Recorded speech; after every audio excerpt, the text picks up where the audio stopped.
Hello people, अस्सलाम वालेकुम। इस वीडियो के अंदर जिस चीज़ को हम लोग कवर करेंगे that will be general pharmacology की मार्किंग्स, उसकी गाइडलाइंस। जनरल फार्माकोलॉजी को कवर करने के लिए the books that I will recommend will be multi author, Lippincott and कैटजन।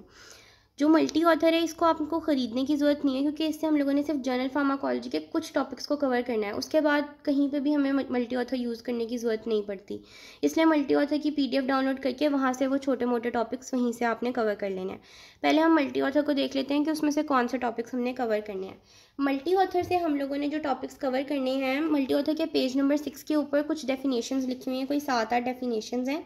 वो डेफिनेशंस करनी है, पोसोलॉजी, फार्माकोग्नोजी, ये वाली डेफिनेशंस हैं। फिर उसके बाद वहाँ पे सोर्सेज लिखे होंगे, सोर्सेज करने हैं, active principles of crude drugs करना है, और फिर उसके बाद हम लोगों ने एक चैप्टर करना है फार्माकोजेनेटिक्स का मल्टी ऑथर से। इसके अलावा हमने मल्टी ऑथर से कुछ भी नहीं करना। फिर हम आ जाते हैं कैटजन के ऊपर। कैटजन में मिनी कैटजन पढ़नी है और मिनी कैटजन की हर एक लाइन पढ़नी है। उसकी मैं मार्किंग एंड पे करवाती हूँ। पहले हम लिपिनकॉट की तरफ आ जाते हैं। लिपिनकॉट की अगर बात करें तो लिपिनकॉट में हमारे पास 2 चैप्टर्स हैं जनरल फार्माकोलॉजी के लिए, एक फार्माकोकाइनेटिक्स का, एक फार्माकोडायनामिक्स का। ये दोनों ही फार्माकोलॉजी की ब्रांचेज हैं, टाइप्स हैं। अब से पहले फार्माकोकाइनेटिक की तरफ आते हैं। फार्माकोकाइनेटिक की डेफिनेशन का पता होना चाहिए एब्जॉर्प्शन, डिस्ट्रीब्यूशन, मेटाबॉलिज्म, एलिमिनेशन क्या होती है। रूट ऑफ एडमिनिस्ट्रेशन के लिए आई वुड प्रेफर कि हम लोग जो यहाँ पे पेज टेबल बना हुआ है पेज नंबर 5 के ऊपर फिगर 1.5 ये वाला टेबल कर लें, यहाँ से कवर हो जाएगा। Absorption of drug is quite important, क्योंकि इसमें से काफ़ी दफ़ा UQ आया हुआ है। इसके सारे मैकेनिज्म ऑफ एब्जॉर्प्शन, ठीक है, फैसिलिटेटेड डिफ्यूजन अलहदा से भी UQ आया हुआ है। फिर उसके बाद फैक्टर्स जो एब्जॉर्प्शन को इन्फ्लुएंस करते हैं, ये भी UQ आया हुआ है, तो ये भी करने हैं सारे फैक्टर्स। फिर उसके बाद बायोअवेलेबिलिटी का फॉर्मूला, फिर उसके बाद बायोअवेलेबिलिटी के फैक्टर्स, फर्स्ट पास इफेक्ट क्या होता है, ये सारी चीज़ें। यहाँ से बायो इक्विवेलेंस की डेफिनेशन, यहाँ पे फार्माक्यूटिकल इक्विवेलेंस की डेफिनेशन लिखी है, वो करनी है। उसके अलावा थेराप्यूटिक इक्विवेलेंस की डेफिनेशन लिखी है, वो करनी है। ड्रग डिस्ट्रीब्यूशन क्या होती है, ड्रग डिस्ट्रीब्यूशन के फैक्टर्स कौन कौन से हैं। फिर उसके बाद VD is very important. VD का फॉर्मूला, VD कैसे कैलकुलेट करते हैं, VD होती क्या है, अपेरेंट VD क्या होती है। फिर उसके बाद हमारे पास VD और हाफ लाइफ का रिलेशनशिप क्या है। ड्रग की क्लियरेंस पे आ जाते हैं। क्लियरेंस का फॉर्मूला आता होना चाहिए। फिर हमारे पास काइनेटिक ऑफ मेटाबॉलिज्म में first order kinetics and zero order kinetics है। First order kinetics and zero order kinetics का डिफरेंस आता है। इसको लीनियर और इसको नॉन लीनियर कहते हैं। काइनेटिक्स तो इन दोनों का डिफरेंस आप लोगों ने अच्छे से कर लेना है। फिर रिएक्शन ऑफ ड्रग मेटाबॉलिज्म है, इसको आप लोगों ने एक थोड़ा सी रीड दे देनी है, ठीक है। यहाँ से आप लोगों ने इस फिगर से सिर्फ ये बात याद कर लेनी है कि ये हमारे पास सबसे ज़्यादा है, ठीक है, और इसमें से सबसे कम कौन सा वाला है, राइट। इसके अलावा आपको और भी कुछ करने की ज़रूरत नहीं है, बाकी एक दफ़ा थोड़ा सी रीड दे लीजिएगा, काफ़ी होगा। फिर उसके बाद हम आगे आ जाते हैं ड्रग की क्लियरेंस में। ड्रग की क्लियरेंस में ये ऑलरेडी वही सब कुछ है जो हम पढ़ चुके हैं पहले, लेकिन एक दफ़ा इसको रीड दे के समझना हो तो समझ लीजिएगा। फिर उसके बाद यहाँ पर आ जाते हैं टोटल बॉडी क्लियरेंस का फॉर्मूला करना है, क्लियरेंस और हाफ लाइफ की रिलेशनशिप करनी है। फिर यहाँ से स्टेडी स्टेट कंसनट्रेशन करनी है। स्टेडी स्टेट कंसनट्रेशन को फाइंड कैसे करते हैं, दैट विल बी दिस। ये लाइन जो है वो हेल्प करेगी, ये फॉर्मूला है स्टेडी स्टेट कंसनट्रेशन को फाइंड करने का। फिर उसके बाद जो चीज़ करनी है that will B maintenance dose and loading dose. इनका फॉर्मूला आता होना चाहिए, पता होना चाहिए कि ये होती क्या है, और उसके बाद एक दफ़ा डोज एडजस्टमेंट को रीड कर लीजिएगा। अच्छा, नेक्स्ट हमारे पास आती है फार्माकोडायनामिक। फार्माकोडायनामिक की आपको डेफिनेशन आती होनी चाहिए। उसके बाद सिग्नल ट्रांसडक्शन है। सिग्नल ट्रांसडक्शन यहाँ से रीड करने हैं तो कर लें, नहीं तो मैंने सिग्नल ट्रांसडक्शन की एक वीडियो अपलोड की हुई है, उसका लिंक डिस्क्रिप्शन में है, वहाँ से उसको कर लीजिएगा। वो कैटजन के अकॉर्डिंग सिग्नल ट्रांसडक्शन है। फिर उसके बाद हमारे पास आगे डोज रिस्पॉन्स रिलेशनशिप है। डोज रिस्पॉन्स रिलेशनशिप में 2 तरह के आते हैं, ग्रेडेड डोज रिस्पॉन्स और एक quantal dose response. Graded dose और क्वांटल डोज रिस्पॉन्स का डिफरेंस कर लें, काफ़ी है। फिर उसके बाद agonist, partial agonist, inverse agonist, ये सारी चीज़ें हम लोगों ने कैटजन से कवर कर लेनी है अलॉन्ग विद देयर डेफिनेशंस। इसके अलावा आगे इस चैप्टर में कुछ भी ऐसा नहीं है जो आप लोगों ने करना है, क्योंकि बाकी सारा कुछ कैटजन से कवर हो जाएगा। अब अगर हम लोग कैटजन की बात करें तो कैटजन में जो चीज़ हम लोगों ने सबसे पहले करनी है दैट विल बी कि आपने कैटजन को अच्छे से रीड करना है। सारी मिनी कैटजन को आपने रीड करना है। जितनी भी हाई यील्ड टर्म्स हैं वो सारी हाई यील्ड टर्म्स आपने देखनी है। आपको पता होना चाहिए placebo, single blind study, double blind study क्या होती है, टेराटोजेनिक क्या होता है, म्यूटाजेनिक क्या होता है, ट्रांसपोर्टर्स और इनर्ट बाइंडिंग साइट का डिफरेंस पूछते हैं, ट्रांसपोर्टर और इनर्ट बाइंडिंग साइट का डिफरेंस पता होना चाहिए। ऑर्फन ड्रग क्या होती है, ऑर्फन ड्रग की एग्जाम्पल पता होनी चाहिए। उसके अलावा आपने यहाँ से ये सारा रीड करते हुए जाना है, क्योंकि ये transport by special carrier facilitated diffusion active transport वाला जो है ये UQ आया हुआ है। उसके बाद आयोनाइजेशन बहुत ज़्यादा वाइवा क्वेश्चन के तौर पे पूछा जाता है।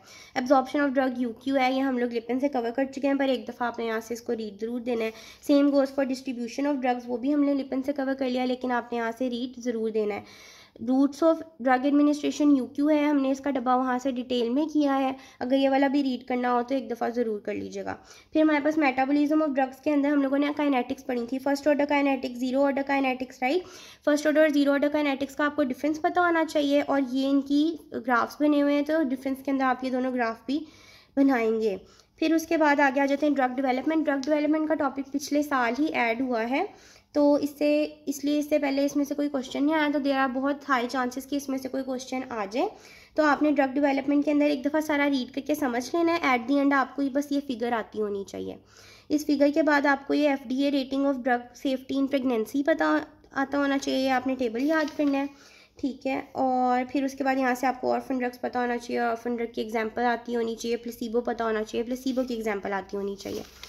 फिर उसके बाद नेक्स्ट हम आ जाते हैं सेकंड चैप्टर के ऊपर, फार्माकोडायनामिक्स। इसके अंदर आपको क्वांटल डोज ग्रेडेड डोज का डिफरेंस पता होना चाहिए, रिसेप्टर इनर्ट बाइंडिंग साइट का डिफरेंस पता होना चाहिए। ये सारी हाई यील्ड टर्म्स आपने याद करनी है, और एगोनिस्ट के साथ एगोनिस्ट की एग्जांपल, स्पेयर रिसेप्टर्स के साथ स्पेयर रिसेप्टर की एग्जांपल्स, बायस्ड एगोनिस्ट के साथ बायस्ड एगोनिस्ट की एग्जांपल, आपने इन सब की एग्जांपल्स भी करनी है। फिर उसके बाद एफिकेसी क्या होती है, पोटेंसी क्या होती है, स्पेयर रिसेप्टर्स क्या होते हैं, एगोनिस्ट एंटागोनिस्ट, ये सारा कुछ यहाँ पे लिखा हुआ है। इसको आप लोगों ने एक दफ़ा रीड कर लेना है, क्योंकि इसमें से आपको MCQs बहुत ज़्यादा मिल जाएंगे। फिर उसके बाद में पता चलता है थेराप्यूटिक इंडेक्स। थेराप्यूटिक इंडेक्स क्या होती है, थेराप्यूटिक विंडो क्या होती है, इनकी एग्जाम्पल क्या होती है। फिर सिग्नलिंग मैकेनिज्म्स, वो आप लोगों ने कर लेने हैं। रिसेप्टर रेगुलेशन में टैकीफाइल एक्सिस और मैकेनिज्म ऑफ टैकीफाइल एक्सिस बताया हुआ है, इसकी भी मैंने वीडियो अपलोड की हुई है, तो वहाँ से एक दफ़ा देख लीजिएगा। टैकीफाइल एक्सिस एंड टॉलरेंस का डिफरेंस बहुत ज़्यादा पूछते हैं। टैकीफाइल एक्सिस एंड टॉलरेंस का डिफरेंस बहुत इंपॉर्टेंट क्वेश्चन है, उसके ऊपर भी एक वीडियो बनी हुई है, उसको भी आप वहीं से देख लीजिएगा।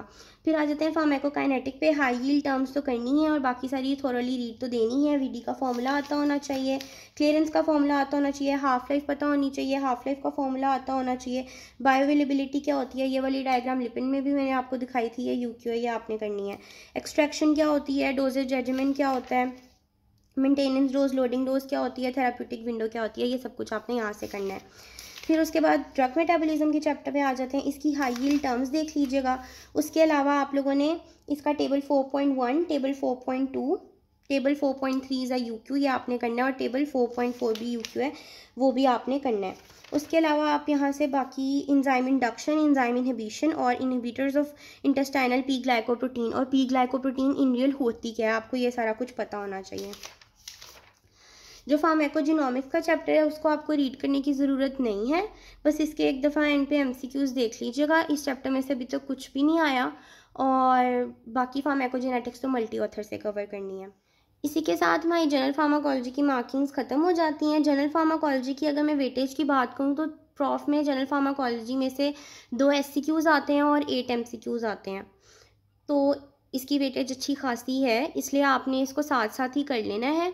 अपनी इंटरनल के साथ साथ इसको ऐसे तैयार करें जैसे आप प्रॉफ के लिए तैयार करें, क्योंकि at the and general pharmacology उन टॉपिक्स में से एक टॉपिक होता है जो आपसे कवर नहीं हो पा रहा होता, क्योंकि बिल्कुल भी करने का दिल नहीं करता है, लेकिन सिंस इसकी वेटेज बहुत ज़्यादा है और ये काफ़ी इंपॉर्टेंट है, तो आपने ये टॉपिक जो है वो अभी साथ साथ ही इंटरनल के साथ ही प्रॉफ के पॉइंट ऑफ व्यू से भी तैयार कर लेना है।